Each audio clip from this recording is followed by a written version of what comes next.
প্রথমেই কয়েকটা গুরুত্বপূর্ণ সংবাদের দিকে আপনাদের দৃষ্টি আকর্ষণ করতেছি দর্শক মণ্ডলী। এক নাম্বার হচ্ছে, আজকের অন্যতম একটা নিউজ হচ্ছে ওয়ার্ল্ড হেলথ অর্গানাইজেশন হু, এটা সকলেই আমরা জানি, পৃথিবীর প্রায় প্রত্যেকটা দেশেই কাজ করে কোনো না কোনোভাবে। এই অর্গানাইজেশন হঠাৎ করেই পারমাণবিক যুদ্ধ পরবর্তী প্রায় 10 বছর তাকে যে কাজগুলো করতে হবে একটা ইন্টারন্যাশনাল আন্তর্জাতিক সংস্থা হিসেবে তার প্রস্তুতি গ্রহণ করতেছেন তারা। মানে পারমাণবিক অ্যাটাক হওয়ার পরে মিনিমাম সেটা তো কয়েক দশক ধরে সেটার এফেক্ট থেকে যায়।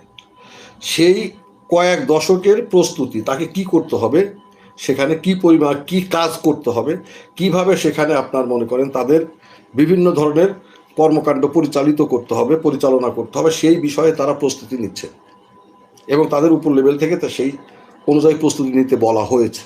এক নাম্বার।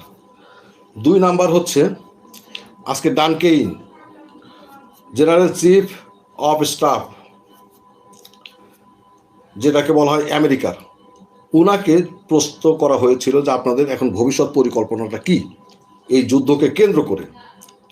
উনি সরাসরি সেখানে পরিকল্পনার মধ্যে খুব গুরুত্ব সহকারে তিনি পারমাণবিক অ্যাটাক এই বিষয়টি রেখেছেন। পারমাণবিক অ্যাটাকও তাদের পরিকল্পনার মধ্যে আছে।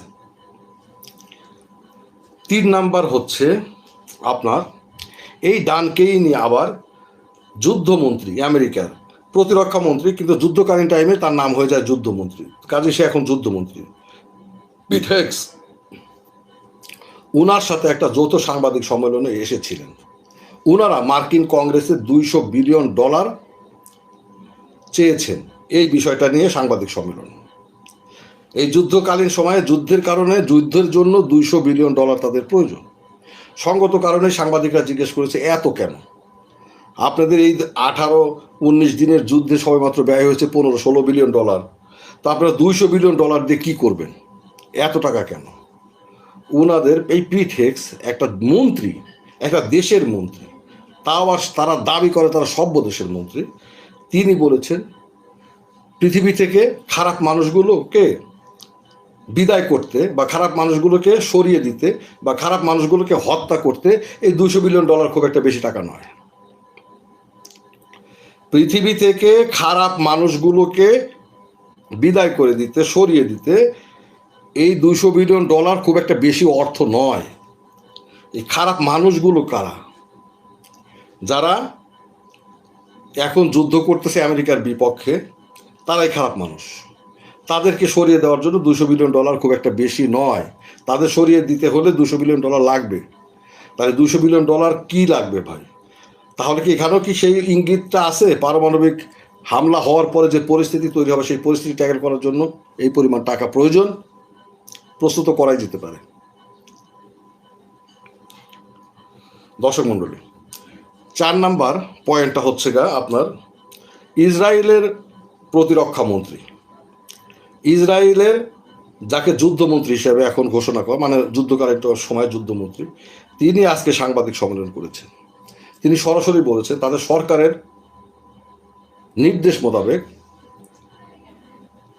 ইরান সংশ্লিষ্ট বা যেই হোক না কেন, এরপরে তিনি এটা বলেছেন যেই হোক না কেন, ইসরায়েল বিরোধী যে কোনো মানুষকে তারা যাকে ফাইন্ড আউট করবে যে সে ইসরায়েল বিরোধী, তাকেই তারা হত্যা করবে যদি তাদের আয়ত্তের মধ্যে থাকে, এবং এটার জন্য কোনো পারমিশন লাগবে না।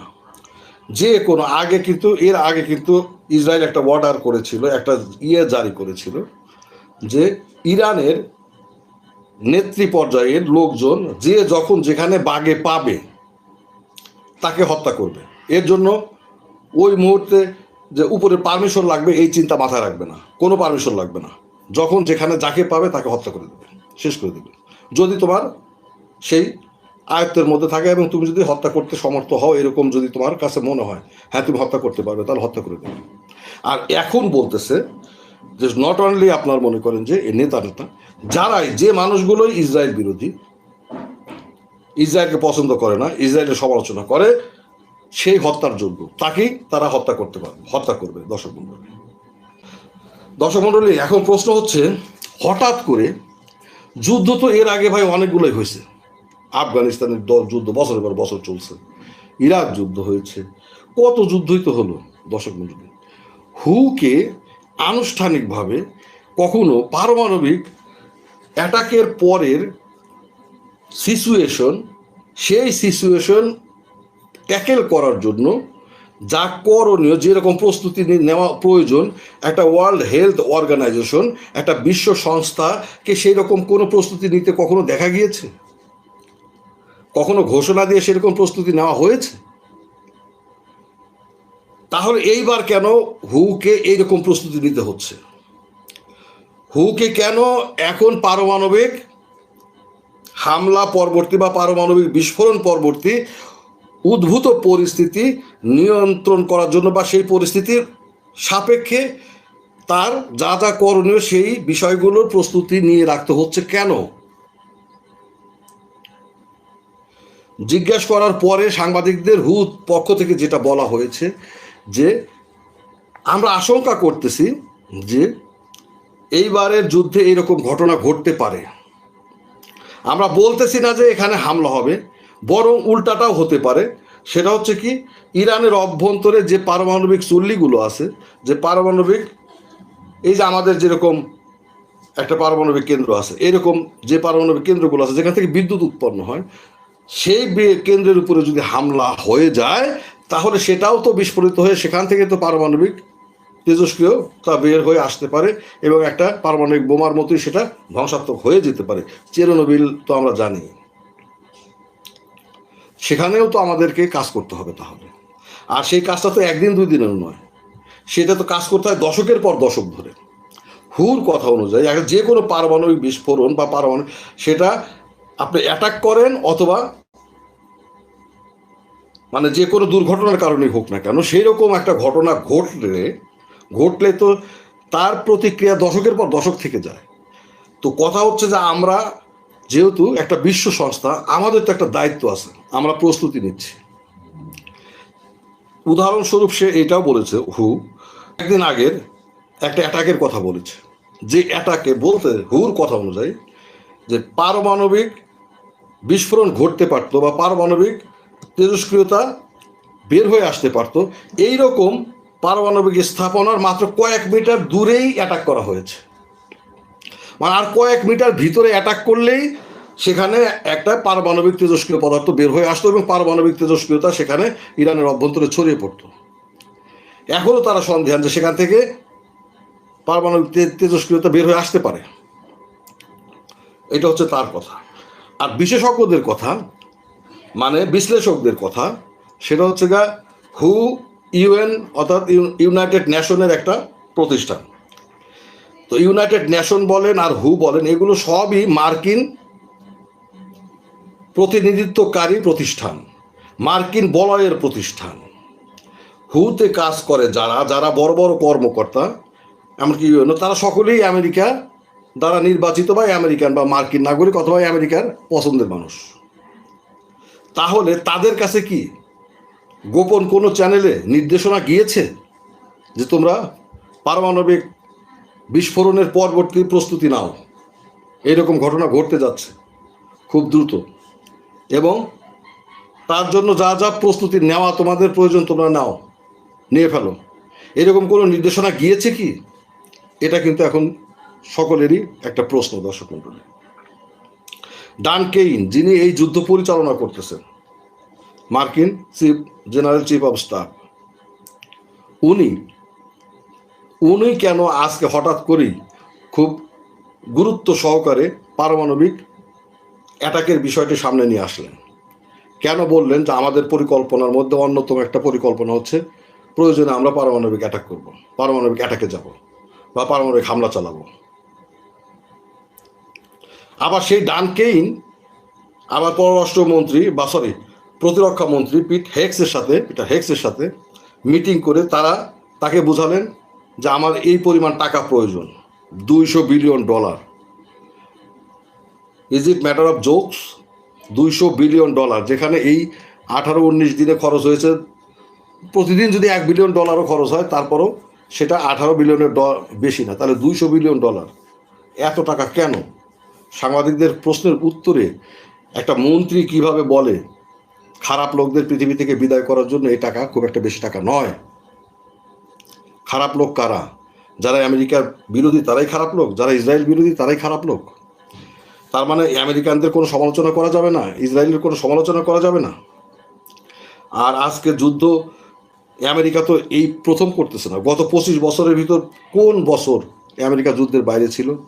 কোন বছর আমেরিকা মানুষ হত্যা থেকে নিজেকে নিবৃত্ত রাখছে? কোনো না কোনোভাবে তারা কোনো না কোনোভাবে যুদ্ধে ছিল, কোনো না কোনোভাবে হয় যুদ্ধে, প্রকাশ্য যুদ্ধে, অথবা গোপন যুদ্ধে, অথবা কোনো সরকার এর পতন ঘটানোর কাজে, অথবা কোনো সরকারের তুলে নিয়ে আসা, কোনো না কোনোভাবে তারা সরকার পতন ঘটানোর পিছনেও অনেক মানুষকে নিহত করতে হয়, আত্মাহুতি দিতে হয়, অনেক মানুষকে হত্যা করতে হয়।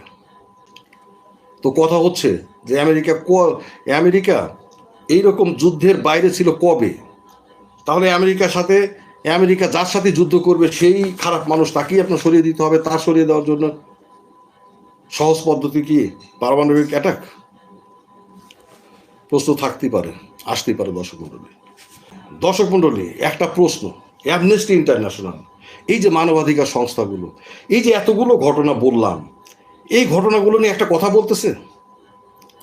এই যে একটা মন্ত্রী যখন বলে খারাপ মানুষগুলোকে পৃথিবী থেকে বিদায় করতে $200 বিলিয়ন খুব একটা বেশি নয়, এই যে একজন মন্ত্রী যখন বলে যে আমাদের বিরোধী যারা তাদেরকে হত্যা করার নির্দেশ আমাদের উপর আছে, যে কোনো জায়গায় পাইলে আমরা আমাদের হাতের মধ্যে পাইলে হত্যা করব, এই যে আপনার পারমাণবিক হামলা পরবর্তী এর জন্য প্রস্তুতি, এই যে আপনার মনে করেন যুদ্ধের সর্বাধিনায়ক, একটা পক্ষের সর্বাধিনায়ক, সে বলতেছে যে তাদের ভবিষ্যৎ পরিকল্পনার অন্যতম একটা অংশ হচ্ছে পারমাণবিক হামলা।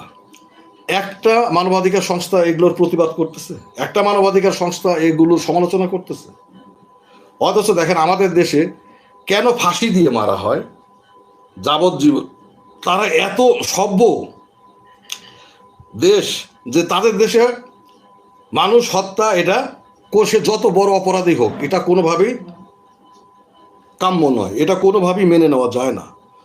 ফাঁসি দিয়ে হত্যা করা এটা কোনোভাবেই মেনে নেওয়া যায় না। আমাদের দেশে ইরানে যে ফাঁসি দেওয়া হয় সেটাও মানা যায় না, কোনোভাবেই মানা যায় না। অথচ দেখেন প্রতি বছরই যুদ্ধে কি পরিমাণ মানুষ হত্যা করা হচ্ছে, গাজা থেকে শুরু করে, প্যালেস্টাইন থেকে শুরু করে, এই যে আমেরিকা প্রতি বছরের পর বছর যে যুদ্ধ করছে, কত মানুষ মারা যাচ্ছে। কিন্তু এই অ্যামনেস্টি ইন্টারন্যাশনাল কেন এখন কথা বলে না?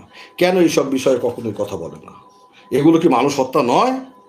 এগুলো কি আপনার মনে করেন যে এদেরকে কি মানুষ মনে হয় না? এই অ্যামনেস্টি ইন্টারন্যাশনাল যখন বাংলাদেশের বিষয় বা আমাদের দেশগুলো, আপনাদের যে যারাই শোনেন না কেন কথা বলতে আসে, তখন জুতা পেটা করা উচিত হারামজাদাদের, বদমাশদের। কি করা উচিত আপনারা বলেন? একটা মানবাধিকার সংস্থা একটা কথা বলতেছে না, কোনো কথা বলতেছে না। এই যে ম্যাসাকারগুলো হচ্ছে, কোনো ধরনের কথা বলতেছে না। উভয় পক্ষ নেই বলুক না কেন, ইরান যা করতেছে সেটা নিয়েও বলুক, এরা যা করতেছে সেটা নিয়েও বলুক। ভালো থাকবেন দর্শক মণ্ডলী। এই টাইপের যদি কথাবার্তা সাথে যুক্ত থাকতে চান, শুনতে চান, তাহলে সাবস্ক্রাইব করে সঙ্গে থাকবেন অবশ্যই।